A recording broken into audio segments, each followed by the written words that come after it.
नमस्कार साथियों, गौरव ज्ञान धारा में आपका स्वागत है। जैसा कि हम अभी तक हम जो हमारी जो यूनिट चल रही है वो है ऑसिलेशन और दोलन चल रही है। इसमें हमने कितने टाइप के ऑसिलेशन होते हैं, क्यों दोलन कितने प्रकार के होते हैं, कौन कौन की वस्तुएं जो है वो दोलन करती हैं, और उनसे रिलेटेड जितने भी हमने इंपॉर्टेंट फैक्ट्स थे या इंपॉर्टेंट चीज़ें जितनी भी थी उससे रिलेटेड क्या क्या चीज़ें, जैसे वेवलेंथ हो गई, उनकी वेलोसिटी हो गई, कितने टाइप के ऑसिलेशन, कौन कौन सी वस्तु ऑसिलेशन कर सकती है, मैक्सिमम एम्पलीट्यूड उनका कितना होता है, आयाम क्या होता है, आवृत्ति क्या होती है, फ्रीक्वेंसी जिसको बोलते हैं, ये सारी चीजें क्या है। तो आज हम ऑसिलेशन का ही जो एक पार्ट है जिसको हम अनुनाद या रेजोनेंस कहते हैं, उस पार्ट को आज हम स्टडी करेंगे। रेजोनेंस या इसको हिंदी में बोलते हैं अनुनाद, दोलन का ही पार्ट है जिसको हम हिंदी में अनुनाद बोलते हैं और रेजोनेंस बोलते हैं। अब बात आती है कि रेजोनेंस एक्चुअल में होता क्या है। तो रेजोनेंस या अनुनाद जो है, अगर इसको हम देखें, जैसे जितनी भी वस्तुएं हैं जो अपनी नेचुरल फ्रीक्वेंसी से, मतलब जितनी भी वस्तुएं जो दोलन करती हैं या जो रिपीटिंग मोशन करती है, जितनी भी वस्तुएं या जितने भी ऑब्जेक्ट्स है जो ऑसिलेटरी ऑब्जेक्ट्स हैं या जो वाइब्रेटरी ऑब्जेक्ट्स है, मतलब जितने भी वस्तुएं जो कंपन करती है या दोलन करती है, उन सभी वस्तुओं की कुछ ना कुछ फ्रीक्वेंसी मिलती है। वो मैंने पहले भी आपको बताया था कि जितनी भी वस्तुएं जो अपनी गति की पुनरावृत्ति करती है या रिपीटिंग मोशन करती है वो दोलन करती है, और उनके लिए फ्रीक्वेंसी भी कुछ ना कुछ मिलती है। मतलब कुछ किसी एक निश्चित समय अंतराल में वो अपनी गति की पुनरावृत्ति जरूर करते हैं। तो जितना भी गति की पुनरावृत्ति वो कर रहे हैं या जितने भी नंबर ऑफ सर्कुलेशन या ऑसिलेशन या दोलन जो वो करते हैं एक फिक्स टाइम इंटरवल में, उसको हम उसका टाइम पीरियड कहते हैं। अब उस टाइम पीरियड की से ही अब कितने टाइम में कितने ऑसिलेशन की है या कितने दोलन किए हैं उसको हम फ्रीक्वेंसी कहते हैं या आवृत्ति कहते हैं। तो जिस भी वस्तु की आवृत्ति मिलती है वो सारे ही दोलन करते हैं, या जितने भी वाइब्रेटिंग ऑब्जेक्ट होते हैं उन सब की फ्रीक्वेंसी हमको कुछ ना कुछ मिलती है। मतलब इससे हमको ये चीज पता चलती है कि हर एक वस्तु की अपनी कुछ ना कुछ स्वाभाविक आवृत्ति होती है, जिससे हर एक वस्तु जो ऑसिलेशन करती है या जो वाइब्रेशन करती है, जो रिपीटिंग मोशन करती है, जो अपनी गति की पुनरावृत्ति करती है या जो सर्कुलर मोशन करती है, उन सभी वस्तुओं के लिए अपनी कुछ आभासी वास्तविक या उनकी नेचुरल कुछ ना कुछ फ्रीक्वेंसी होती है। तो रेजोनेंस वाली कंडीशन जो है या अनुनाद, ये एक ऑसिलेशन में एक ऐसी कंडीशन, एक सिचुएशन। रेजोनेंस क्या है? एक सिचुएशन है। अब वो सिचुएशन कब पैदा होती है या कब ये अप्लाई होती है? ये सिचुएशन तब लगती है जब कोई ऑब्जेक्ट जो ऑसिलेटरी ऑब्जेक्ट है या जो सर्कुलर मोशन करता है या जो वाइब्रेशन करता है, तो ऐसे ऑब्जेक्ट्स की जो नेचुरल उनकी कुछ ना कुछ फ्रीक्वेंसी होगी, क्योंकि ऑसिलेटरी ऑब्जेक्ट है या ऑसिलेशन कर रहा है तो उसकी कुछ ना कुछ नेचुरल फ्रीक्वेंसी मिलेगी हमको। अगर उसके नेचुरल फ्रीक्वेंसी के बराबर हम अगर बाहर की कोई फोर्स देखें, एक्सटर्नल फोर्स देखें या बाहर से कोई बल देके उसकी फ्रीक्वेंसी के बराबर ही उसको और फ्रीक्वेंसी प्रोवाइड करें, मतलब जितनी उसकी स्वाभाविक आवृत्ति है बाहर से भी हम उतनी ही आवृत्ति उसको प्रदान करें, तो उसकी स्वाभाविक आवृत्ति और बाहर की आवृत्ति क्या हो जाएगी? बराबर। तो उस केस में क्या होगा? मतलब उसकी नेचुरल फ्रीक्वेंसी उसकी और एक्सटर्नल फ्रीक्वेंसी अगर इक्वल कर दे, हम बाहर से उतनी ही फ्रीक्वेंसी दे जितनी फ्रीक्वेंसी से वो ऑसिलेशन या दोलन कर रहा है, बाहर से हम उतनी ही फ्रीक्वेंसी अगर उसको दे, अप्लाई करे या प्रोवाइड करे, तो क्या होगा? मान लीजिए कि उसके नेचुरल फ्रीक्वेंसी से इतने एम्पलीट्यूड से कुछ ना कुछ ये ऑसिलेशन कर रहा था, बाहर से हमने फोर्स देके उतनी फ्रीक्वेंसी दे दी, तो उस केस में क्या हो सकता है?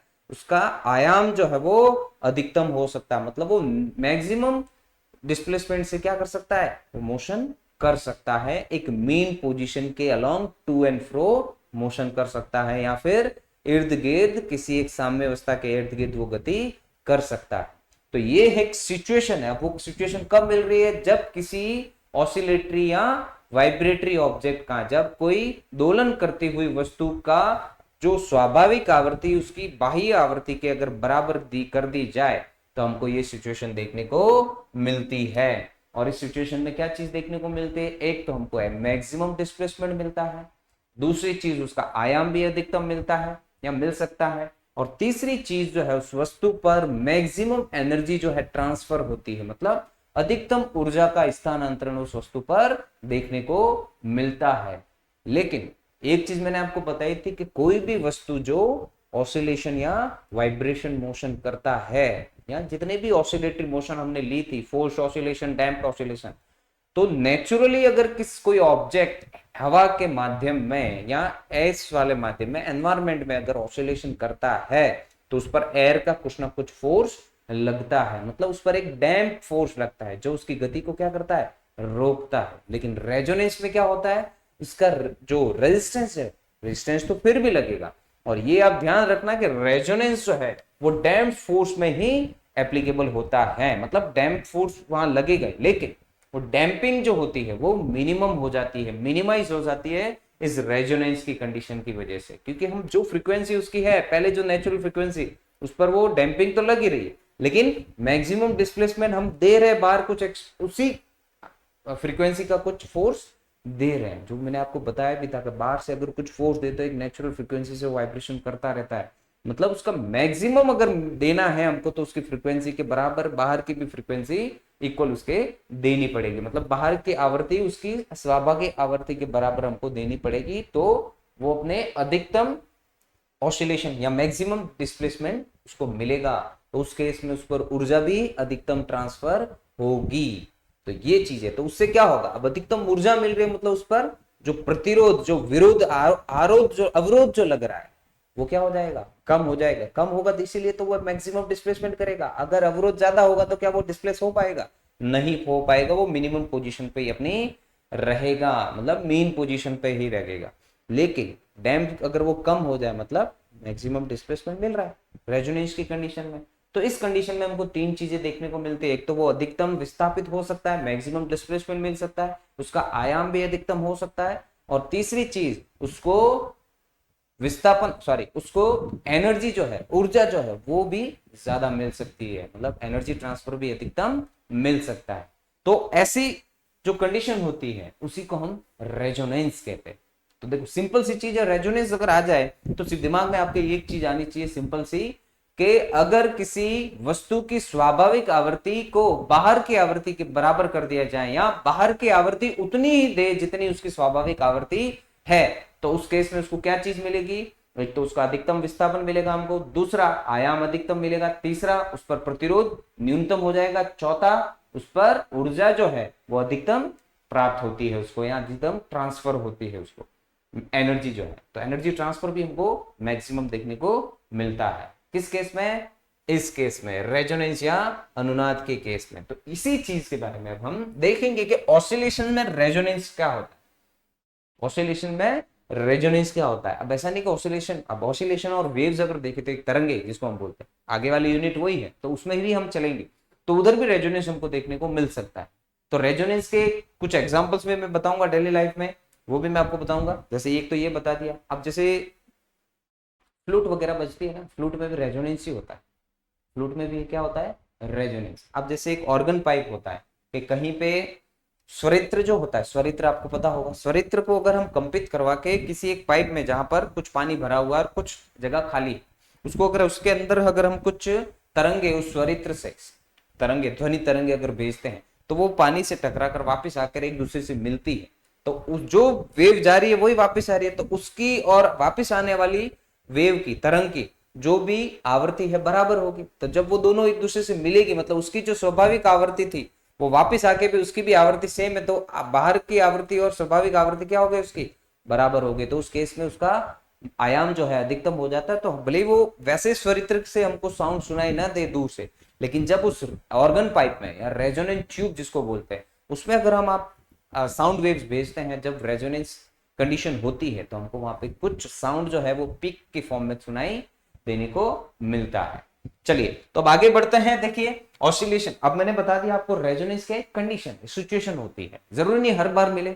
कब मिलेगा, ये कब होगा रेजोनेंस, जब हम उसकी आवृत्ति जो है स्वाभाविक आवृत्ति के बराबर अगर बाह्य आवृत्ति उसको प्रदान करे, तब रेजोनेंस की कंडीशन हमको देखने को मिलती है। तो उसका आयाम अधिकतम होगा, मतलब एम्पलीट्यूड अधिकतम होगा, उसका डिस्प्लेसमेंट भी अधिकतम होगा, मैक्सिमम होगा उसका, और ऊर्जा अधिकतम मिलेगी, और तीसरा जो है उस पर प्रतिरोध मिनिमम होगा। तो ये चार चीजें हमको देखने को मिलती है। चलिए तो चलते हैं अपनी स्लाइड की तरफ, देखते हैं कि क्या है रेजोनेंस, क्या चीज होती है। वैसे तो मैंने आपको एक्सप्लेन कर ही दिया, अब और अच्छे से आपको समझ में आ जाएगा। देखिए रेजोनेंस इन ऑसिलेशन, हम क्या ले रहे हैं, रेजोनेंस इन ऑसिलेशन, दोलन में अनुनाद ले रहे हैं कि दोलन में अनुनाद कब देखने को मिलता है और क्या होता है। तो अनुनाद एक प्रकार से सिचुएशन है, एक कंडीशन है, ठीक है ना, वो चीज आपको ध्यान में रखनी है।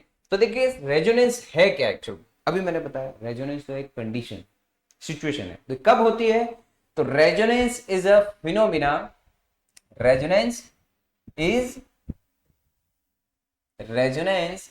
the phenomenon in which the amplitude of oscillation becomes maximum। यही चीज मैंने अभी आपको बताई थी कि रेजोनेंस क्या है, एक फिनोमिना है या एक सिचुएशन भी कह सकते हैं, ठीक है ना। एक ऐसा फिनोमिना है या एक ऐसी घटना है जिसमें क्या होता है, एम्पलीट्यूड ऑफ ऑसिलेशन, ऑसिलेशंस का जो एम्पलीट्यूड है वो मैक्सिमम हो जाता है when the frequency of the external periodic force equals the natural frequency of the system. यही बताया था मैंने आपको कि जब बाह्य फ्रीक्वेंसी जो है या बाह्य आवृत्ति उसकी स्वाभाविक आवृत्ति के बराबर हो जाए, या इतना हम उसको बल प्रदान करें ताकि उस बल की जो आवृत्ति है वो उसकी स्वाभाविक आवृत्ति के बराबर हो। ये तो चीज देखिए, resonance is the phenomena in which amplitude of oscillation become maximum when the frequency of external force equals the natural frequency of the system. मतलब अनुनाद क्या है, अनुनाद वह घटना है जिसमें दोलन का आयाम अधिकतम हो जाता है।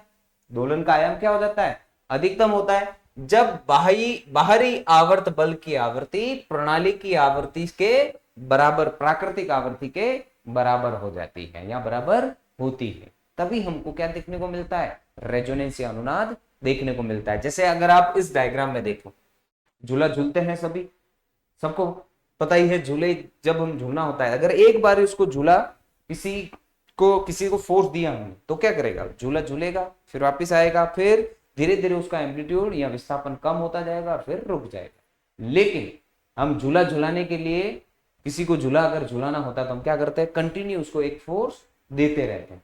तो मतलब उसकी एक बार जब हमने उसको दे दिया तो उसकी स्वाभाविक आवृत्ति मिल गई, अब उसको, अब हम क्या कर रहे हैं, उसी आवृत्ति से उसको कंटिन्यू एक फोर्स प्रोवाइड करते जा रहे हैं। तो क्या हो, और अगर ज्यादा फ्रीक्वेंसी दे तो क्या चीज देखने को मिल सकती है हमको, कि उसको फ्रीक्वेंसी जितनी भी उसकी थी नेचुरल फ्रीक्वेंसी, उसी फ्रीक्वेंसी का अगर फोर्स हम बाहर से भी प्रोवाइड उसको करते जाए, अगर उतना ही बल उसको प्रदान करे उसी आवृत्ति का, तो हमको क्या मिलेगा। और बल कैसा है, देखो आवर्त बल, मतलब हम कंटिन्यू नहीं दे रहे, उसके साथ साथ झुलाने नहीं जा रहे, हम वही खड़े हैं, जैसे वो वापिस आता तो हम उसको उसी फोर्स का कंटिन्यू फोर्स उसको प्रोवाइड बल जो है वो करते रहते हैं। तो उससे क्या चीज देखने को मिलती है, उसका मैक्सिमम एम्पलीट्यूड हम कर सकते हैं कि हमने एक बार झूला दिया, उतना ही फोर्स देंगे तब तो वो उतना ही एम्पलीट्यूड लेगा, लेकिन हमने थोड़ा और ज्यादा बढ़ा दिया तो उसकी नेचुरल फ्रीक्वेंसी चेंज हो गई, मतलब उसकी जो वास्तविक आवृत्ति अब चेंज हो गई, उसका एम्पलीट्यूड जो है ज्यादा मिलेगा। और उसी फ्रीक्वेंसी का और देंगे तो हो सकता है उसका एम्पलीट्यूड और भी ज्यादा मिल सके। तो हम आवर्त बल उसको क्या करते हैं, एक पीरियोडिक फोर्स जो है वो प्रोवाइड करते हैं। तो उसमें क्या होगा, जब उसकी नेचुरल फ्रीक्वेंसी एक्सटर्नल फ्रीक्वेंसी के बराबर हो जाएगी, यहाँ पे लिख रखा है देखो पुश, मतलब वो कंटिन्यू उसको क्या कर रहा है, पुश कर रहा है। आप चाहे आगे से करो पीछे से करो, है ना। तो दोनों ही केस में उसका एम्पलीट्यूड जो है क्या चीज मिल सकती है, एक तो मैक्सिमम मिल सकता है, एक तो उसका डिस्प्लेसमेंट भी क्या मिल सकता है, मैक्सिमम। दूसरी चीज ऊर्जा उसको ज्यादा ट्रांसफर होगी तभी तो मैक्सिमम डिस्प्लेसमेंट उसको मिलेगा। और तीसरा आप देखो हवा इसको रोकेगी, अब चाहे ज्यादा रोके कम रोके, रोकेगी जरूर, है ना। तो रेजोनेंस या अनुनाद के केस में क्या मिलता है, जब हम पीरियोडिक फोर्स उसको दे रहे तो उसका जो प्रतिरोध है, जो डैम्पिंग है, वो भी क्या हो रही है, कम हो रही है। और किस टाइप का ऑसिलेशन हो रहा है यहाँ पे, हो रहा है यहाँ पे प्रणोदित अनुनाद हो रहा है ना, सॉरी प्रणोदित दोलन हो रहे हैं यहाँ पे, है ना। मतलब फोर्स्ड ऑसिलेशन हो रहा है। कौन सा हो रहा है, फोर्स्ड, फोर्स कर रहे हैं ना उसको, है ना। और उसको फोर्स करते हुए हम उसको क्या कर रहे हैं, अधिकतम विस्थापन उसको प्रदान कर रहे हैं, ठीक है ना। तो देखिए अब इसकी एक चीज, अब चाहे तो आप वो ऊपर वाली चीज लिखें या फिर when a system is forced to vibrate, अभी बताया मैंने फोर्स्ड टू वाइब्रेट, उसको फोर्स किया जा रहा है ना।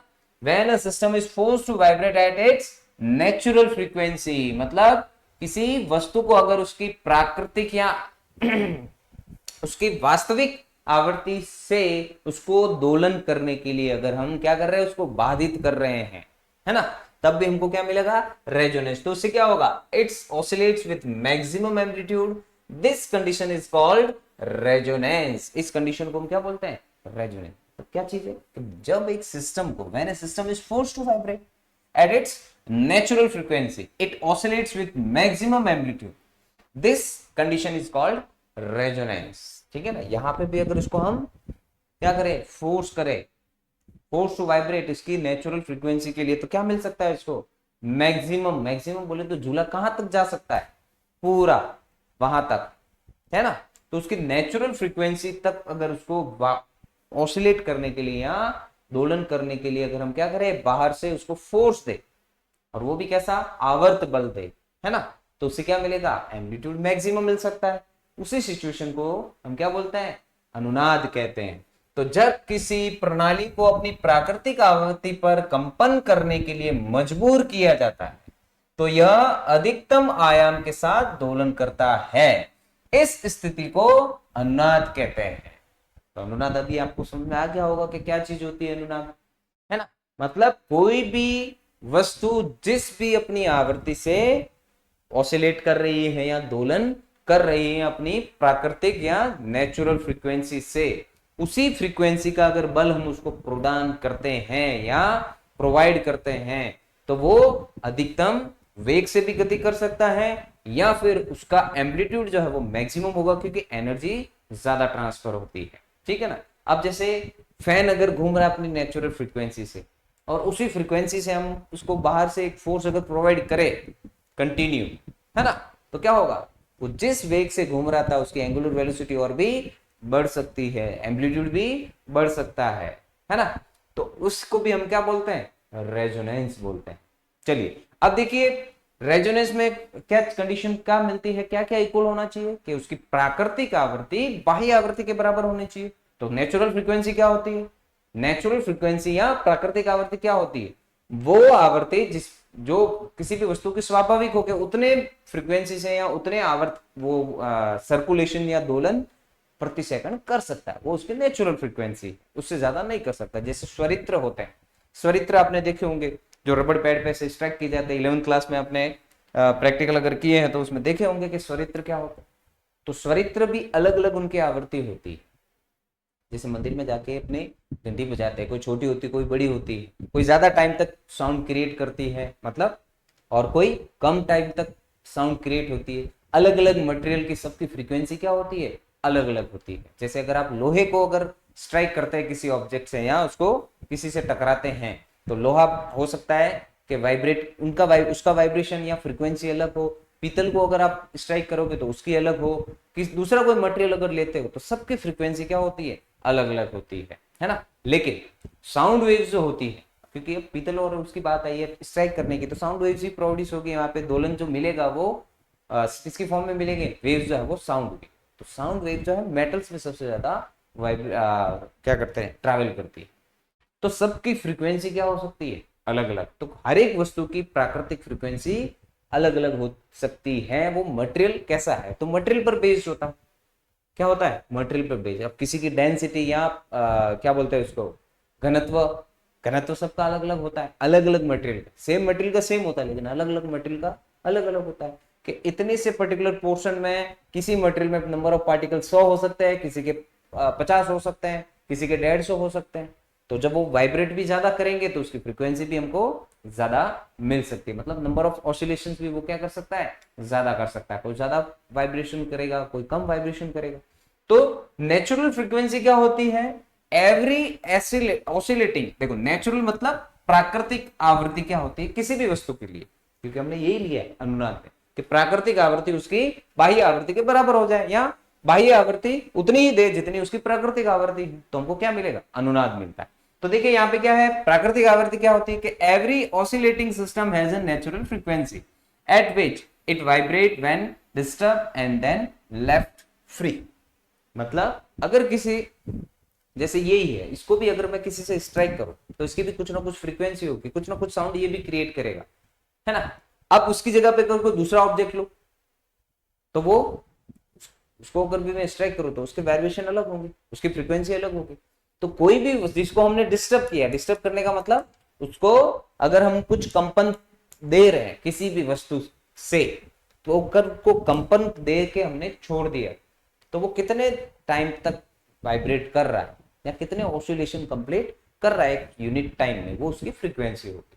वैसे अगर दूसरा ऑब्जेक्ट ले, उसको भी स्ट्राइक करे, उसको भी कुछ कंपन प्रोवाइड करे, तो उसको भी अपनी नेचुरल फ्रीक्वेंसी से कुछ ना कुछ वाइब्रेशन कर सकता है। लेकिन अगर बाहर से अगर उसको कुछ नेचुरल फ्रीक्वेंसी दे के बराबर उसको कोई फोर्स ऐसा दे ताकि ये इसका वाइब्रेशन जो है वो या मैक्सिमम एम्पलीट्यूड मिल सके, तो उसको हम रेजोनेंस कहते हैं। अब देखो रेजोनेंस का एक एग्जांपल बताता हूँ। जैसे स्वरित्र, वापस में बता रहा हूं आपको कि स्वरित्र जो होते हैं उनका मेन काम यही है वाइब्रेशन देना, कंपन देना। अगर एक स्वरित्र, दो स्वरित्र ले और दोनों की आवृत्ति सेम है, जैसे एक 256 का है, दूसरा भी 256 का ही लिया, दोनों को पास में रखा है, एक को हमने कंपन दे के लिया और एक बिना कंपन के रखा, तो इसके कंपन इसमें भी क्या होंगे, ट्रांसफर होंगे। तो ये भी क्या करेगा, कंपन करना स्टार्ट करेगा। किसकी वजह से, अनुनाद की वजह से। क्यों, कि उसके नेचुरल फ्रीक्वेंसी जो दूसरा स्वरित्र जो कंपन कर रहा है उसके बराबर है, तो वो कंपन कर रहा है, तो वो कंपन इसको भी क्या करेगा, ट्रांसफर करेगा। किसकी वजह से, इस अनुनाद की वजह से। कि अनुनाद क्या कहता है कि जब उसकी स्वाभाविक आवृत्ति 256 है और उसकी भी 256 है, वो बाह्य हो गया इसके लिए, इसके स्वाभाविक आवृत्ति तो नहीं है ना, बाहर से इसको क्या कर रहा है, वो पार्टिकल्स को वाइब्रेट करके, जब वो वाइब्रेट हो रहा है स्वरित्र जो है, यहाँ ट्यूनिंग फॉर्क बोलते हैं इंग्लिश में उसको, तो जो ट्यूनिंग फॉर्क हमने लिया है दोनों की आवृत्ति सेम है, उसको वाइब्रेशन दे के लिया हमने, कुछ एनर्जी उसको ट्रांसफर की है पहले से, तो वो एनर्जी आसपास के पार्टिकल्स को वाइब्रेट करके ये इस तक ट्रांसफर करेगा और ये भी क्या करने लगेगा, वाइब्रेट करने लगेगा ऑटोमेटिक। अब उसको हमने वाइब्रेट करवाया नहीं, किसी से स्ट्राइक नहीं करवाया, बस उसके पास में लाता है। तो पास में लाने से इसमें क्या होता है, इसकी स्वाभाविक आवृत्ति इस बाह्य आवृत्ति के बराबर है, जो कि है दोनों की 256 है फ्रीक्वेंसी, 256 मतलब एक सेकंड में 256 बार वो कंपन करते हैं, तो ये भी क्या करने लगेगा, कंपन करने लगेगा। किसकी वजह से, अनुनाद की वजह से या रेजोनेंस की वजह से। तो यही है रेजोनेंस, ठीक है ना। चलिए, तो क्या होती है नेचुरल फ्रीक्वेंसी, आपको पता चल गई होगी। जैसे प्रत्येक दोलन प्रणाली जो है, कोई भी ऑब्जेक्ट जो है, कोई भी दोलन करने वाला वस्तु, प्रणाली मतलब यहाँ पे वस्तु है, कि एक प्राकृतिक आवृत्ति होती है जिस पर वो क्या करता है, कंपन करता है और फिर मुक्त छोड़ दी जाती है। अगर उसको मतलब कंपन प्रदान करने के बाद, हर एक वस्तु की क्या होती है, कुछ ना कुछ नेचुरल फ्रीक्वेंसी, अभी बताया मैंने, कि उसको कंपन करवाने के बाद अगर मुक्त छोड़ दे तो उसी फ्रीक्वेंसी से वो कंपन करता रहता है, कुछ समय के लिए करता है, फिर रुक भी जाएगा, क्योंकि आगे जैसे वो वेव्स जो है या वाइब्रेशन ट्रांसफर कर देता है दूसरे मीडियम, तो वो उसकी क्या होती है, प्राकृतिक आवृत्ति होती है। अब जैसे हमने स्प्रिंग के लिए भी लिया था पिछले क्लास में, कि स्प्रिंग के लिए हमको क्या मिलता है, फ्रीक्वेंसी जो मिलती है 1/2π√k/m, ये उसकी नेचुरल फ्रीक्वेंसी हो गई, जो भी स्प्रिंग मास हम सिस्टम ले रहे हैं। या ये स्प्रिंग सिस्टम के लिए अगर देखें तो ये मिलती है, हमने पिछली क्लास में ली थी हमने, कि 1/2π√k/m मिलता है हमको, है ना। उसमें हमने अलग अलग उनका वो कॉम्बिनेशन भी लिया था, वो अलग चीज है। लेकिन जो स्प्रिंग हम ले रहे हैं उसकी ये क्या हो गई, उस स्प्रिंग की नेचुरल फ्रीक्वेंसी हो गई, कि ये इसकी नेचुरल फ्रीक्वेंसी है, इतना वो कंपन कर सकता है। इतनी फ्रीक्वेंसी का फोर्स अगर हम उसको कंटिन्यू देते रहे, तो जो ब्लॉक जितना डिस्प्लेस करके हम छोड़ रहे थे, फिर वो धीरे धीरे रुक रही थी, तो अगर कंटिन्यू उसको, वो जैसे ही ब्लॉक वापस आ रहा है हम उसको फोर्स देते जाए वही उसी फ्रीक्वेंसी का, तो क्या करेगी, वो स्प्रिंग कभी नहीं रुकेगी, वो ऑसिलेट करती ही रहेगी अधिकतम विस्थापन से। यही है दोलन, है ना। अब दोलन जो है, देखो इसमें क्या चीज देखने को मिलती है, कि ये फोर्स ऑसिलेशन देखने को मिलता है इसमें, क्योंकि हम फोर्स ही तो करवा रहे हैं, बाहर से दे रहे हैं मतलब फोर्स कर रहे हैं उसको।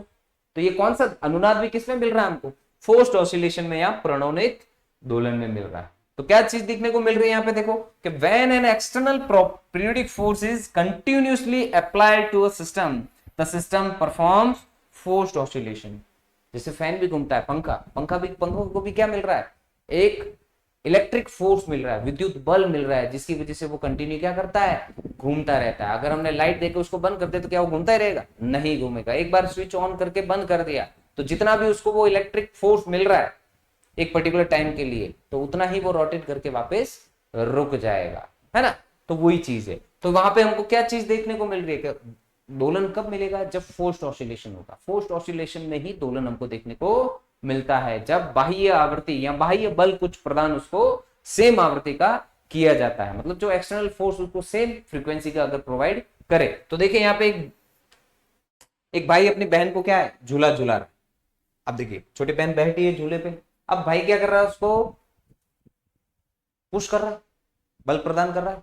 अब ये बल क्या, भाई वापस वो आगे की तरफ जाके इसको बल दे रहा है ऐसे, नहीं, वो वहीं पे खड़ा है। उसको जैसे एक बार उसने कर दिया, जितना मैक्सिमम डिस्प्लेसमेंट उसको मिलना है या जितना आयाम मिलना मिल गया, जब वो वापस विपरीत दिशा में आएगा उस मीन पोजीशन के, तो वो भाई उसको क्या करेगा, वापस एक फोर्स प्रदान करता रहेगा। मतलब कंटिन्यूसली एक फोर्स जो है या बल जो है वो आवर्त बल, पीरियोडिक फोर्स। पीरियोडिक क्यों कह रहे फोर्स, क्योंकि लगातार उस वस्तु पर भाई जो है उसको लगातार ऐसे पूरा डिस्प्लेसमेंट नहीं दे रहा है, जब वो झूल के वापस इधर की तरफ आ रही है तब उसको दे रहे। तो एक आवर्त बल, एक पीरियोडिक फोर्स, मतलब एक टाइम, फिक्स टाइम के बाद वो बल एक प्रदान करता रह रहा है, जिसको हम क्या बोलते हैं, फोर्स्ड ऑसिलेशन बोलते हैं या प्रणोदित दोलन बोलते हैं। जब किसी सिस्टम पर कोई बाहरी आवर्त बल लगातार लगाया जाता है तो सिस्टम क्या करता है, प्रणोदित दोलन करता है। जो कि हमने पिछली क्लासेस में जब इनके टाइप लिए थे दोलनों के, है ना, प्रकार, तब ये प्रणोदित दोलन तभी भी मैंने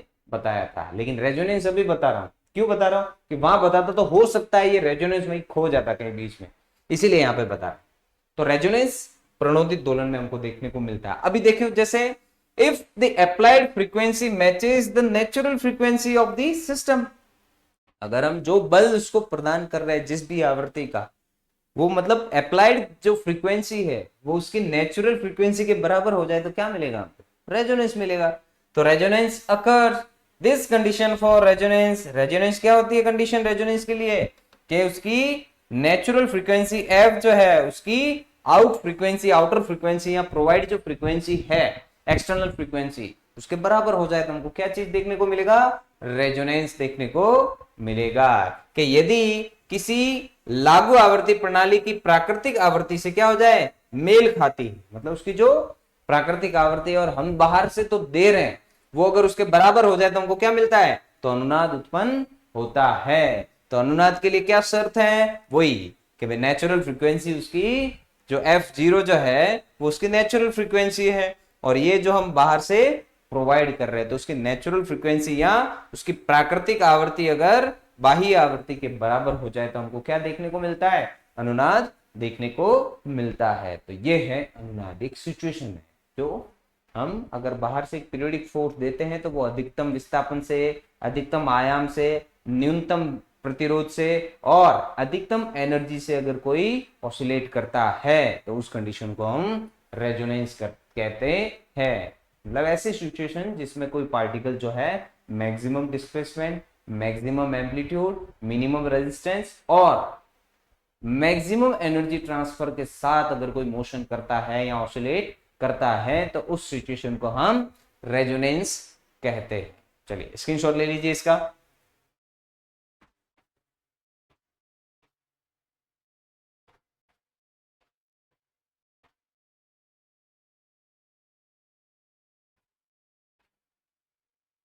चलिए अभी देखिए इसमें कैरेक्टरिस्टिक्स ऑफ रेजोनेंस है, मतलब रेजोनेंस की क्या कैरेक्टरिस्टिक्स है, क्या लक्षण है अनुनाद के, जो भी मैंने बता दिया है, वैसे अभी जस्ट बताया मैंने आपको। क्या एम्पलीट्यूड जो है वो क्या हो जाता है, मैक्सिमम हो जाता है, आयाम जो है अधिकतम हो जाता है। आयाम क्या हो जाता है, अधिकतम, सीधी सी बात है। कोई चलती हुई वस्तु को अगर और उसी फ्रीक्वेंसी से हम चलाने की कोशिश करें तो आयाम क्या हो जाएगा, अधिकतम हो जाएगा, ऊर्जा भी उसको अधिकतम मिलेगी। जैसे बचपन में आपने टायर चलाया होगा लकड़ी से, तो टायर जिस भी फ्रीक्वेंसी से वो चल रहा है उसको कंटिन्यू फोर्स देते हो आप चलाने के लिए तो और भी ज्यादा वो स्पीड से मूव करता है। लेकिन वही जब रुका हुआ होता है तो तुम आपको ज्यादा बल देना पड़ता है, लेकिन जब चल रहा है तो कम बल से भी वो क्या होता है, अधिकतम गति या ज्यादा डिस्प्लेसमेंट या ज्यादा वेलोसिटी उसको मिल सकती है। ठीक है ना। तो ऐसे बहुत सारे एग्जाम्पल है रेजोनेंस के जो आपको डेली लाइफ में बहुत देखने को मिलते हैं, लेकिन हमको पता नहीं होता है कि ये एक्चुअल में रेजोनेंस है या क्या है ना, वो चीजें। तो देखिए क्या चीज देखने को मिलती है, इसके लक्षण क्या है, क्या कैरेक्टरिस्टिक्स ऑफ रेजोनेंस की। सबसे पहले क्या है कि एम्पलीट्यूड जो है अधिकतम हो जाता है, मतलब एम्पलीट्यूड मैक्सिमम हो जाता है, आयाम जो है वो अधिकतम हो जाता है। दूसरी चीज, energy transfer to the system is maximum, उस सिस्टम को एनर्जी भी मैक्सिमम ट्रांसफर होती है, मतलब सिस्टम में ऊर्जा स्थानांतरण अधिकतम होता है ना।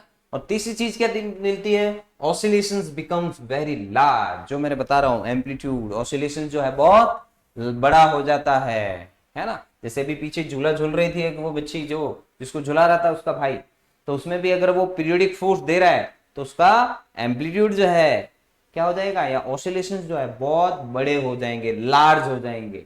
मतलब यहां से यहां बहुत ज्यादा डिस्टेंस तक वो क्या कर सकती है, ट्रैवल कर सकती है। तीसरी चीज क्या देखने को मिल रही है हमको कि दोलन जो है वो, ये तो मैंने बता दिया, दोलन बहुत बड़े हो जाते हैं, मतलब विस्थापन जो है वो अधिकतम हो जाता है। चौथी चीज आपको क्या देखने को मिल रही है कि phase difference between the force and displacement is 90 degree at resonance, मतलब अनुनाद पर बल और विस्थापन के बीच कलांतर कितना मिलता है, 90 डिग्री मिलता है। बल और विस्थापन के मध्य कलांतर, कलांतर क्या होता है बताया था मैंने आपको पहले भी कि ये एक वेव है जो ऐसे चल रही है और दूसरी वेव जैसे यहां से स्टार्ट हो रही है, तो ये इन दोनों के बीच में जो भी डिफरेंस है ये कला का, ये जैसे 0 पे और ये 90 पे, इनके बीच का ये जो डिफरेंस है 90 डिग्री, यही क्या है, कलांतर है। तो बल और उसके अंदर भी मतलब फोर्स और डिस्प्लेसमेंट, फोर्स और, अब मान लीजिए ये फोर्स का है और ये डिस्प्लेसमेंट इक्वेशन है, फोर्स हम ऐसे दे रहे हैं और फोर्स और डिस्प्लेसमेंट के बीच में जब कलांतर जो है, कला का अंतर जब 90 डिग्री होता है तो डिस्प्लेसमेंट 90 डिग्री होता है, तो हमको रेजोनेंस देखने को मिलता है। तो ये चीज भी आप ध्यान रख सकते हैं। ये देखिए ये मेन पॉइंट है, एक तरह से देखिए ये सबको पता होंगे, लेकिन ये वाला पॉइंट जो है मेन पॉइंट है। जैसे क्वेश्चन इसी टाइप के पॉइंट्स पे बनते हैं कि रेजोनेंस के लिए फोर्स और डिस्प्लेसमेंट के बीच में फेज डिफरेंस कितना होता है, तो 90 डिग्री। अब वो आपको पता है 90 डिग्री होता है ना। अब वो 90 डिग्री क्यों, क्योंकि जब आप फोर्स दे रहे हो वो एक तरफ जा रहा है, फिर दूसरी तरफ आते वक्त वापस आप फोर्स दे रहे हो, तो कलांतर, कला का अंतर उसमें 90 डिग्री हो जाता है, ठीक है ना। तो पीरियोडिक फोर्स में तो यही है, फोर्स और डिस्प्लेसमेंट के बीच में कलांतर जो है वो 90 डिग्री मिलता है हमको, ठीक है ना। और देखिए क्या है कि एम्पलीट्यूड फ्रीक्वेंसी बिहेवियर क्या है भाई, कम आवृत्ति पर क्या होगा, अधिकतम आवृत्ति पर क्या होगा, अनुनादी आवृत्ति पर आयाम हमको क्या क्या देखने को मिलता है वो चीज। अब देखिए जब फ्रीक्वेंसी हम कम प्रोवाइड करेंगे तो कम होगा, सीधी सी बात है, फ्रीक्वेंसी ज्यादा लेंगे तो ज्यादा होगा, है ना, वही चीज। तो देखो इसमें क्या होता है कि at low frequency amplitude is small, कम आवृत्ति पर आयाम छोटा मिलता है। अगर हम कम आवृत्ति लेंगे, उसकी आवृत्ति कम है तो ये कम ही आयाम मिलेगा, आवृत्ति ज्यादा है तो अधिकतम आयाम मिलेगा। और दूसरी चीज क्या है, एट रेजोनेंस फ्रीक्वेंसी क्या होती है, एम्पलीट्यूड जो है मैक्सिमम मिलता है। अभी बताया मैंने कि रेजोनेंस पे एम्पलीट्यूड जो है वो क्या मिलता है हमको, मैक्सिमम देखने को मिलता है। और अनुनाद आवृत्ति पर क्या मिलता है हमको, अधिकतम। और एट हाई फ्रीक्वेंसी, उच्च आवृत्ति पर क्या मिलता है, आयाम कम होता है, एम्पलीट्यूड जो है वो धीरे धीरे कम होने लगता है, ज्यादा फ्रीक्वेंसी अगर हम प्रदान करते हैं तो, ठीक है ना। तो रेजोनेंस पे हमको अधिकतम मिलता है। अब देखो इसे एक चीज क्या है कि अगर हम इसमें विस्थापन और इसमें अगर कर्व बनाए तो हमको देखो क्या चीज देखने को मिलती है रेजोनेंस के लिए, इस टाइप से। पहले जब हमने कम फ्रीक्वेंसी दे रहे, जैसे ही रेजोनेंस पे होता है तो वो मैक्सिमम हो जाता है, फिर और ज्यादा अगर बढ़ाए तो फिर धीरे धीरे वापस कम होने लगता है। तो ये जो पिक पॉइंट जो मिल रहा है हमको, ये रेजोनेंस के कारण मिलता है। इसके कारण मिलता है, रेजोनेंस या अनुनाद को बताता है ये। तो ये पिक पॉइंट जो है वो अनुनाद के लिए होता है। तो अनुनाद पर ही हमको अधिकतम विस्थापन मिल सकता है, कम पर भी क्या मिलेगा, कम। और अगर हम और अनुनाद से भी ज्यादा अगर फ्रीक्वेंसी, मतलब उसके नेचुरल फ्रीक्वेंसी से और ज्यादा अगर फ्रीक्वेंसी उसको प्रोवाइड करते हैं तो ऐसा नहीं है और बढ़ जाएगा आयाम, वो नहीं होगा, फिर उसका आयाम क्या हो जाएगा, धीरे धीरे कम होता जाएगा, ठीक है ना। तो ये चीज भी आपको ध्यान में रखनी है। अब देखो ये अगर हम देखो ये जो कर्व बताया वही है, the peak formed in the amplitude versus frequency graph is called resonance peak. The peak formed in the amplitude versus frequency, amplitude और फ्रीक्वेंसी के बीच में, ये देखो किसके किसके बीच में है, एम्पलीट्यूड और फ्रीक्वेंसी, मतलब आयाम और आवृत्ति के बीच में हमने ये वक्र बनाया है ना। तो इस वाली आवृत्ति को क्या बोलेंगे हम, यहाँ पे इस वाली चीज को हम रेजोनेंस, तो यहाँ पे क्या चीज मिल रही है, इसकी जो F0 जो है वो F के बराबर हो जाती है, तभी आयाम क्या मिल रहा है हमको, अधिकतम। न्यूनतम आवृत्ति पे न्यूनतम, जैसे देखो आवृत्ति उसको बढ़ाते जाए, रेजोनेंस पे पहुंच के क्या हो गया मैक्सिमम, फिर और बढ़ाएंगे तो फिर क्या हो जाता है, कम हो जाता है, फिर वो डिस्टरबेंस देखने को मिलता है, मतलब नेचुरल जो स्मूथ उसकी ऑसिलेशन नहीं मिलती।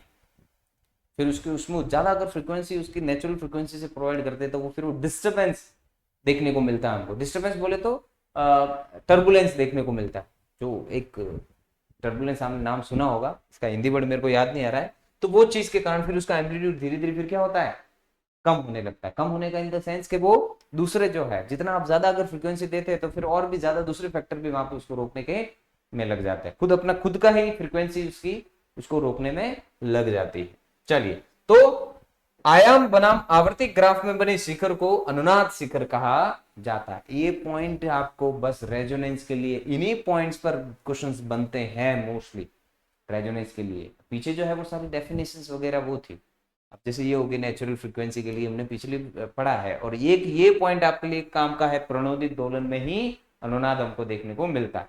चलो स्क्रीनशॉट ले लीजिए आप इसका भी। अब ये कलांतर आपको पता चल गया, क्योंकि मैंने पहले भी बता चुका हूं मैं, जैसे ये तो मैंने एक ही वेव में बताया, अगर अलग अलग वेव बना के बताऊं तो ये है, जैसे ये विस्थापन के लिए हो गया, तो इसके ऊपर जो बल हम दे रहे हैं वो इस टाइप से मिलेगा हमको। तो इन दोनों के बीच में देखिए कला का अंतर, ये 0 पे है और ये 90 पे है, तो दोनों के बीच अब ये जब 90 पे पहुंचेगा तो ये 0 पे पहुंच रहा है, मतलब 90 डिग्री का अंतर देखने को मिल रहा है हमको यहां से यहां तक, है ना। तो यही चीज है, इसी को बोलते हैं कला का अंतर। इसका इनिशियल मतलब इसका इनिशियल फेज है 0, इसका इनिशियल फेज है 90, इसका इनिशियल फेज 90 है, तो दोनों के बीच डिफरेंस कितना होगा, 90 का होगा। ये 0 पे ये 90 पे, मतलब 90 का डिफरेंस हमको देखने को मिल रहा है, ठीक है ना। तो ये होता है, ये तो हो गई कला कौन, इसका 0 है और इसका 90 है। कला का अंतर, दोनों का अंतर निकाल दो, वो कला का अंतर। स्क्रीनशॉट ले लीजिए। चलिए अब देखिए अपने आगे क्या है। चलिए स्क्रीनशॉट अगर सही से नहीं लिया है तो ले लीजिए, थोड़ा और टाइम देता आपको।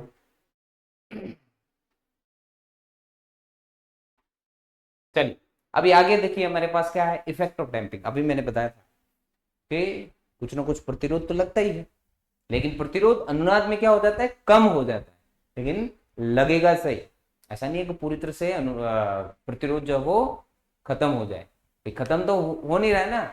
अब ये डैम्प है या प्रतिरोध है, अवमंदन है, इसीलिए तो हमको क्या करना पड़ रहा है, बार बार उसको बल प्रदान करना पड़ रहा है रेजोनेंस के लिए।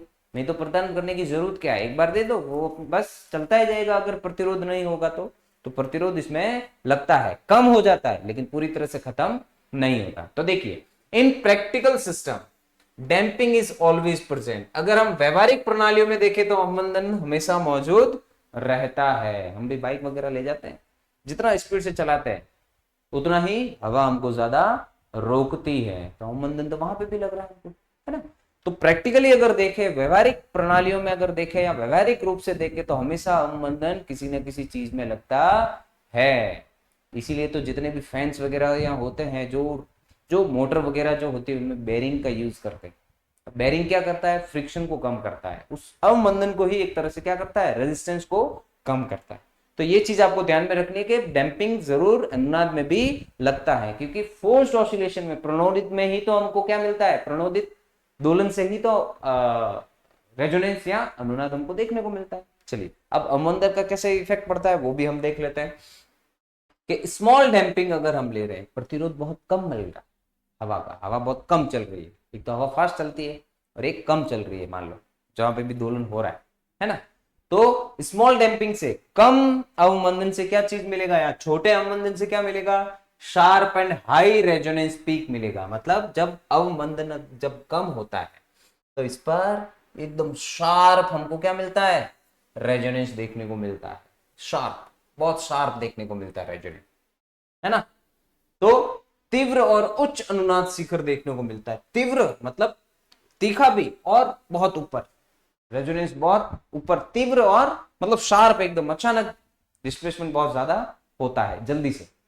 और लार्ज डैम्पिंग में क्या होता है, broad and low resonance peak मिलता है। Broad and low resonance peak मतलब बड़े अवमंदन में चौड़ा और निम्न अनुनाद मिलता है। चौड़ा और निम्न अनुनाद कैसे, ये इस टाइप से निम्न अनुनाद मिलेगा लेकिन चौड़ा एवं निम्न मिलता है ऐसे। तो इसका पिक पॉइंट तो इसका भी मिल रहा है, लेकिन उसके पिक पॉइंट से कम है, शार्प नहीं है इतना। ये देखिए बहुत शार्प है, सीधा जल्दी से ऐसे मिल गया आपको। तो यहाँ पे भी एम्पलीट्यूड तो बढ़ रहा है, लेकिन इतना नहीं बढ़ रहा है जितना छोटे अवमंदन में बढ़ रहा था। तो डैम्पिंग का इफेक्ट मतलब अवमंदन का प्रभाव यहाँ पर भी पड़ता है, देखो रेजोनेंस पे भी पड़ रहा है। तो यही चीज है अपने, तो ये रेजोनेंस कंडीशन के लिए चीज मिलती है। तो छोटे अवमंदन पे और बड़े अवमंदन पे क्या मिलता है, पता चल गया आपको। शार्प कब मिलेगा, जब छोटा अवमंदन होगा, कम प्रतिरोध होगा तो अच्छे से गति करेगा, ज्यादा प्रतिरोध होगा तो रुकेगा, सीधी सी बात है, इतना अच्छे से वो गति नहीं कर पाएगा। तो देखो, due to damping amplitude never becomes infinite in real system, है ना। ड्यू टू डैम्पिंग मतलब डैम्पिंग या अवमंदन की वजह से ही जो एम्पलीट्यूड जो है या आयाम जो है वो कभी भी अनंत नहीं होता है या अनंत नहीं हो सकता है, क्योंकि वो उसको रोकेगा ही, कोई ना कोई बल रोकने वाला मिलेगा ही आपको। अभी मैंने बाइक का भी बताया, धीरे चलाओ कम हवा लगेगी, आप कम रोकती है हवा, ज्यादा ज्यादा जितनी स्पीड से चलाओगे तो हवा आपको ज्यादा रोकती है। अब नीचे और क्या दे रखे, अवमंदन के कारण वास्तविक प्रणालियों में आयाम कभी भी अनंत नहीं हो सकता है। यही मैंने अभी आपको बताया है कि अवमंदन के कारण आयाम जो है वो कभी भी आपको क्या अधिकतम अनंत नहीं मिल सकता। अनंत से ज्यादा तो क्या होगा, उसी को हम अधिकतम बोलते हैं, मतलब ये चीज है। तो देखिए अभी अभी हमारे पास क्या चीज देखने को मिल रही है आगे, अगर देखें तो अनुनाद के उदाहरण है। अभी उदाहरण मैंने पीछे भी आपको बताया कुछ डायग्राम में, वही चीज देखो यहाँ और भी उदाहरण में बता देता हूँ। देखो स्वरित्र के बारे में भी बताया मैंने आपको, लेकिन इलेक्ट्रिकल रेजोनेंस, रेजोनेंस क्या होता है, मतलब विद्युत रेजोनेंस किसको बोलते हैं, अनुनाद किसको बोलते हैं, वो भी अभी वैसे तो 12th में आपने पढ़ा होगा LCR circuit, XL is equal to XC हो जाता है, तो वही चीज है। तो देखिए एग्जाम्पल्स ऑफ रेजोनेंस ले रहे हैं, रेजोनेंस के क्या एग्जाम्पल्स है, उदाहरण क्या है अनुनाद के। तो a child on a swing, झूले पर अगर एक बच्चा, अभी पीछे आपने मैंने डायग्राम से समझा ही दिया। तो when pushed at correct timing the swing reaches large height, उसको करेक्ट टाइमिंग पे अगर हम फोर्स देते जाए कंटिन्यू, तो क्या होगा, उसका एम्पलीट्यूड मैक्सिमम होगा और क्या होगा, उसका लार्ज हाइट जो है अपने को देखने को मिलती है, मैक्सिमम हाइट, है ना ये चीज। अब उससे भी ज्यादा अगर फ्रीक्वेंसी देंगे तो ऐसा नहीं पूरा सर्कुलेशन कर लेगा, वो यहाँ आके फिर सीधा नीचे गिर जाते। तो वो जो भी कम मिलता है ना ज्यादा फ्रीक्वेंसी पे एम्पलीट्यूड, उसका कारण यही है। वो मैं बोल रहा था ना डिस्टर्बेंस या टर्बुलेंस देखने को मिलता है, वो टर्बुलेंस का मतलब यही है। इतना भी ज्यादा फ्रीक्वेंसी नहीं दे सकते हम जो पूरा वो गोल ऐसे आता है। तो फ्रीक्वेंसी अगर उसके नेचुरल फ्रीक्वेंसी से जैसे जैसे बढ़ा देते थोड़ा एम्पलीट्यूड क्या होता है उसका कम होने लगता है। देखिए तो झूले पर एक बच्चा है, तो झूले पर अगर बच्चा ले रहे हैं तो सही समय पर उसको धक्का देने पर झूला काफी ऊंचाई तक पहुंच जाता है, रेजोनेंस के कारण, है ना। दूसरी चीज देखो क्या है, ट्यूनिंग फॉर्क, जो भी मैंने बताई थी आपको, ट्यूनिंग फॉर्क जिसको स्वरित्र बोलते हैं। तो ट्यूनिंग फॉर्क जो है, a tuning fork starts vibrating when another fork of same frequency vibrates near it. अभी थोड़ी देर पहले मैंने बताया था कि दो स्वरित्र को अगर ले ले, एक को हम कंपित कर रहे हैं दूसरों को ऐसे पास में रखे, तो वो भी उसी आवृत्ति का ही अगर ले रहे हैं तो वो भी क्या हो जाएगा, कंपित करने लग जाता है। क्यों, क्योंकि बाहर की आवृत्ति उसकी स्वाभाविक आवृत्ति के बराबर है, तो क्या मिलेगा, अनुनाद। तो अनुनाद के कारण वो भी कंपन करना स्टार्ट कर देता है। तो स्वरित्र को अगर एक स्वरित्र तब कंपन शुरू कर देता है जब समान आवृत्ति का दूसरा स्वरित्र उसके पास कंपन करता है, ये बताया था मैंने आपको। अब देखिए इलेक्ट्रिकल सर्किट्स में अगर देखें एलआरसी सर्किट या एलसीआर सर्किट, तो उसमें क्या चीज देखने को मिलती है, इलेक्ट्रिकल रेजोनेंस वहां पे देखने को हमको मिलता है। मतलब एलसीआर सर्किट में हमको विद्युत अनुनाद देखने को मिलता है, और वो तब होता है जब एक्सएल जो है वो एक्सी के बराबर होता है, अगर आपको पता हो तो, है ना। एक्सएल इजकल टू होता है ओमेगा एल और एक्सी इजकल टू होता है 1/ओमेगा सी। तो यहाँ पे भी हमको फ्रीक्वेंसी मिलती है ना, कितनी, अगर हम देखें दोनों बराबर है तो ओमेगा स्क्वायर इजकल टू मिलता है एल सी, 1/एल सी देखने को मिलता है। तो ओमेगा इजकल टू होता है 2 पाई/टी, यहाँ 2 पाई/एफ।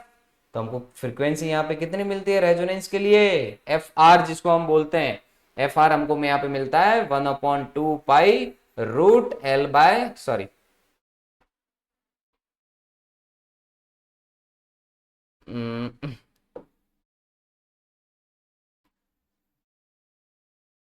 चलो यहीं पे बता देता हूँ, यहाँ पे थोड़ा स्पेस ज्यादा है।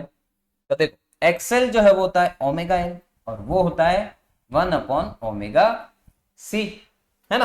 तो यहां से अगर देखें तो ओमेगा स्क्वायर इक्वल टू मिलेगा हमको 1/एल सी, तो ओमेगा इक्वल टू मिलेगा 1/√एल सी। तो यहां पे मिलेगा 2πf r, जिसको हम रेजोनेंट फ्रीक्वेंसी बोलेंगे, तो वो मिल जाएगा हमको 1/2π1/√एल सी। ये हमको रेजोनेंट फ्रीक्वेंसी देखने को मिलती है। इसको किसमें, इलेक्ट्रिकल रेजोनेंस इसको बोलते हैं, जो आपने 12th में पढ़ा होगा एलसीएल सर्किट के बारे में, है ना। तो उसमें क्या होता है कि एक्सएल जो इंडक्टर की जो इंडक्टर का जो इंडक्टिव रिएक्टेंस जो होता है वो कैपेसिटर की कैपेसिटिव रिएक्टेंस की क्या हो जाता है, बराबर हो जाता है। मतलब प्रेरकीय प्रतिघात प्रेरकीय प्रतिघात जो है वो धारितीय प्रतिघात के जब बराबर हो जाती है, तो उस पूरे एलसीआर सर्किट का जो प्रतिरोध है पूरे, जिसको हम प्रतिबाधा बोलते हैं, वो किसके बराबर हो जाती है, सिर्फ एक रेजिस्टेंस के जो उस एलसीआर सर्किट में लगा होता है उसके बराबर हो जाती है। तो जब आप देखो जेड तो तीनों का एक साथ था, मतलब तीनों का कुछ ना कुछ प्रतिरोध था, लेकिन जब ये सिचुएशन मिलती है, रेजोनेंस अनुनाद देखने को मिलता है इस इलेक्ट्रिकल सर्किट में, तो जो प्रतिबाधा उसका जो टोटल तीनों का मिला के सिर्फ प्रतिरोध के बराबर ही क्या मिलता है, जो प्रतिरोध जो रेजिस्टेंस हम लेते हैं उसके अंदर, है ना, सिर्फ उसके बराबर प्रतिरोध पूरे सर्किट का लगता है। तो आवेश क्या करेंगे, ज्यादा प्रवाहित करेंगे, है ना, आवेश क्या करेंगे, ज्यादा प्रवाहित करेंगे, तो करंट भी हमको ज्यादा मिलती है उस सर्किट के अंदर, ज्यादा फ्लो करती है। प्रतिरोध कम, करंट ज्यादा, वोल्टेज तो हम जितना दे रहे थे उतना ही दे रहे हैं, लेकिन इस सिचुएशन पे जब एक्सएल एक्सी के बराबर हो जाती है तो हमको प्रतिरोध न्यूनतम देखने को मिलता है और करंट अधिकतम देखने को मिलती है। उसी को इलेक्ट्रिकल रेजोनेंस कहते हैं, ठीक है ना। तो उसके लिए देखो रेजोनेंस फ्रीक्वेंसी ये रही 1/2π√LC, ये बताया मैंने आपको, है ना। ये देखिए 1/2π√LC, ये सामने दिख रहा है आपको, ये देखिए, है ना। तो ये वाली चीज कैसे आई, ये वाली चीज मैंने आपको बता दी, ये रेजोनेंस फ्रीक्वेंसी इसमें देखने को मिलता है। तो ये हो गया इलेक्ट्रिकल रेजोनेंस। अवमंदन के क्या प्रभाव पड़े, अनुनाद के उदाहरण भी मैंने आपको बता दिए कि कहाँ कहाँ देखो चाइल्ड स्विंग करता है, ट्यूनिंग फोर्क का भी बता दिया, और इलेक्ट्रिकल रेजोनेंस भी मैंने बता दिया, है ना। चलिए ये भी स्क्रीनशॉट ले लीजिए आप।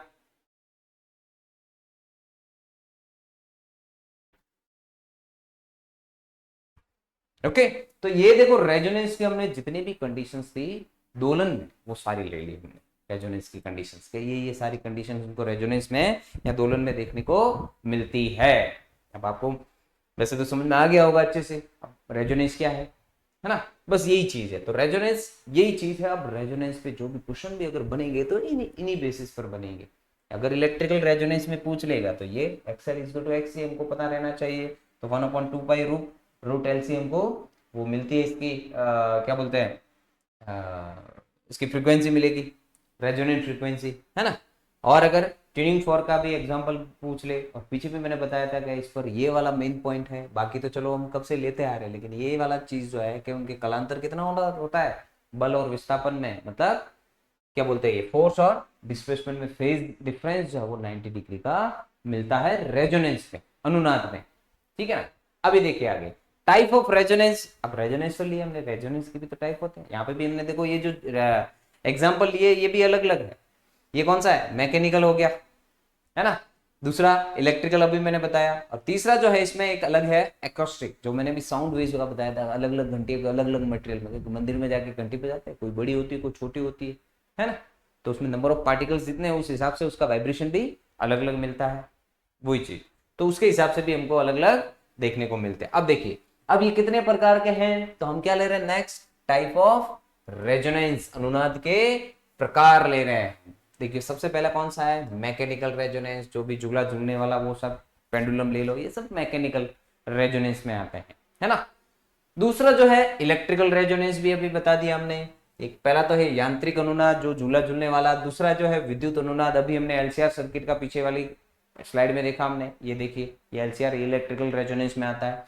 और तीसरा जो है वो अकॉस्टिक रेजोनेंस है, ध्वनिक अनुनाद। अब ध्वनिक अनुनाद ये भी मैंने आपको आगे बताया था कि एक पतला सा पाइप ले या जितने भी एरिया का, उसके ऊपर अगर हम स्वरित्र बजाते हैं तो उससे हमको क्या चीज मिलती है कि अब स्वरित्र से हमने भले वो ध्वनि हमको सुनाई ना दे, साउंड सुनाई ना दे, लेकिन इस रेजोनेंस की वजह से जो वेव्स अंदर जा रही है उस स्वरित्र से, कंपन अंदर जा रहे हैं, वो पानी से टकरा कर वापस ऊपर आके उसी आवृत्ति का मेल खा रहे एक दूसरे से, है ना।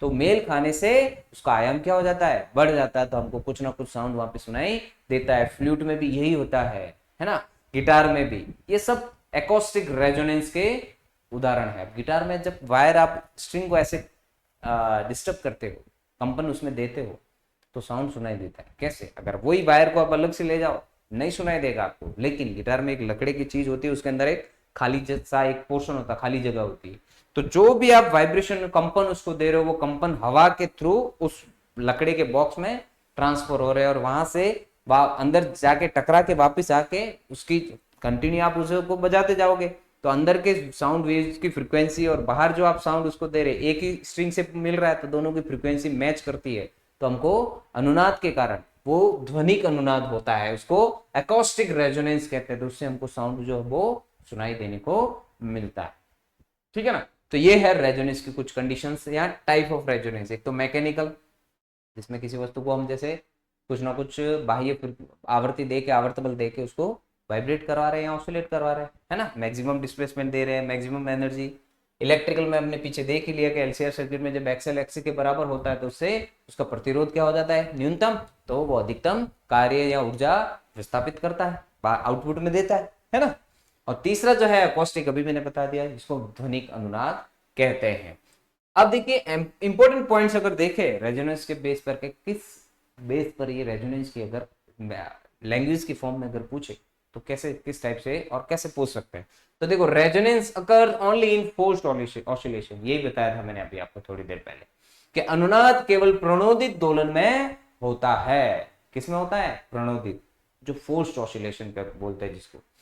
दूसरा क्या है? Maximum energy absorption occurs at the resonation, ये भी मैंने बताया था आपको, है ना, कि रेजोनेंस में क्या होता है, मैक्सिमम एनर्जी जो है वो ट्रांसफर होती है, क्योंकि अधिकतम विस्थापन मिलता है। अधिकतम विस्थापन तभी मिल सकता है जब बाहर से बल हम दे रहे हैं और वो पूरा का पूरा उसमें कन्वर्ट हो रहा है, मतलब मैक्सिमम अमाउंट फोर्स का क्या हो रहा है, उसके डिस्प्लेसमेंट में कन्वर्ट हो रहा है, तो वर्क डन भी ज्यादा हो रहा है, तो एनर्जी भी क्या होगी वहां पे, ज्यादा मिलती है, ट्रांसफर होती है। तो अधिकतम ऊर्जा अवशोषण अनुनाद पर देखने को मिलता है, क्योंकि प्रतिरोध कम हो जाता है तो ऊर्जा भी अधिकतम ट्रांसफर होती है। तीसरी चीज हमको क्या है कि amplitude depends on damping. Amplitude किस पे डिपेंड करता है? डैम्पिंग पे, अवमंदन पे। बताया था मैंने प्रतिरोध कि रेजोनेंस में प्रतिरोध कम होता है लेकिन पूरी तरह से खत्म नहीं होता है, तो उसका जो प्रतिरोध के कारण जो भी एम्पलीट्यूड जो है प्रतिरोध पर निर्भर करेगा, क्योंकि प्रतिरोध अगर बिल्कुल ना लगे तो और भी ज्यादा एम्पलीट्यूड हो सकता है, लेकिन प्रतिरोध लगता है तो इतना ज्यादा भी नहीं होता, जितना ज्यादा मिलना चाहिए उतना नहीं मिलता, तो क्योंकि कुछ अवमंदन या डैम्पिंग फोर्स जो है वो वहां कार्य करते हैं, चाहे वो हवा के कारण या किसी दूसरे फैक्टर के कारण कुछ ना कुछ मिलता है। तो आयाम अवमंदन पर क्या करता है? निर्भर करता है। आयाम जो है वो अवमंदन पर निर्भर करता है। और क्या चीज देखने को मिल रही है कि resonance frequency is equal to natural frequency. ये तो मेन कंडीशन है इसकी कि अनुनाद के लिए क्या होता है कि अनुनादी आवृत्ति प्राकृतिक आवृत्ति के बराबर होती है, तो उसकी बाह्य आवृत्ति जो है वो प्राकृतिक आवृत्ति के बराबर हो जाए तो उसको हम रेजोनेंस कंडीशन कहते हैं, तो वो उसकी अनुनादी आवृत्ति होगी, है ना। चलिए, तो ये स्क्रीनशॉट ले लीजिए अभी, ये इंपॉर्टेंट पॉइंट्स है, इन पर बेस्ड क्वेश्चन बहुत बन सकते हैं, बहुत इन द सेंस कि इस पर अगर बनेंगे रेजोनेंस पे तो इन पर ज्यादा बन सकते हैं। चलिए स्क्रीनशॉट ले लीजिए आप, पीछे वाले का अगर नहीं लिया तो इसका भी स्क्रीनशॉट ले लीजिए। चलिए तो अगर आपको कुछ कंसेप्ट अगर आपको क्लियर करने हैं तो 6 to 10 जो है अपने ये एनसीईआरटी का आपको पूरा सार आपको इसमें देखने को मिल सकता है, ऑनलाइन अवेलेबल है, आप इसको परचेज कर सकते हैं, ठीक है ना। अच्छा कंटेंट आपको मिलेगा, इसमें बहुत अच्छे क्वेश्चंस देखने को मिलेंगे, पूरा एनसीईआरटी का अपने संपूर्ण सार इसमें आपको देखने को मिलेगा। तो जो अभी क्लासेस चल रही है उससे रिलेटेड भी आपको क्वेश्चन बहुत मिल सकते हैं। चलिए, तो आज के लिए इतना ही, आगे की क्लास में हम और देखेंगे और क्या है। तब तक के लिए नमस्कार।